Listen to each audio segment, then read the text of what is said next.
ফাগুন যেতিয়া কণমানি আছিল। ফাগুন যেতিয়া কণমানি আছিল, ডিং ডিঙা গছৰ খলপাৰে সজা ঘূৰণিত ঘূৰি ঘূৰি ধেমেলীয়া দৌৰ দিছিল। বাহনি তলৰ বাটটোৱেদি হাফ পেডেল মাৰি মাৰি কেতিয়াবা চাইকেল চলাইছিল ফাগুনে। চকাৰ গাত আৰি দিয়া বাঁহৰ ঢকুৱাত ঠেকা খাই খাই সেই চাইকেল হৈ পৰিছিল মটৰ চাইকেল।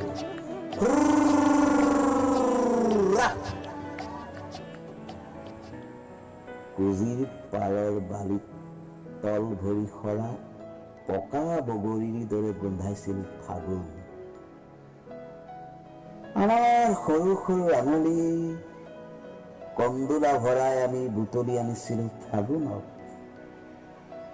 আয়ে বাঁহেৰে সজা বাৰীৰ চাং এখনত শুকাবলৈ মেলি দিছিল ফাগুনক।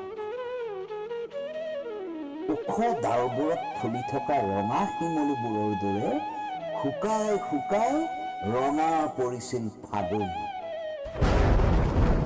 বৰষুণৰ বাবে প্ৰাৰ্থনা কৰিছিল ফাগুনে, আৰু আমি বৰষুণ অহাৰ আগে আগে চপাই আনিছিলো ফাগুনক। ফাগুন তেতিয়া কণমানি আছিল কাৰণে আমাক কব পৰা নাছিল। লঠঙা ডালত ৰঙাকৈ কাতৰ হোৱা শিমলু ফুলবোৰৰ দৰে বুকুত বাঢ়ি অহা আশাৰ কৃষ্ণৰ কথা। ফাগুনে মটৰ চাইকেল চলাইছিল।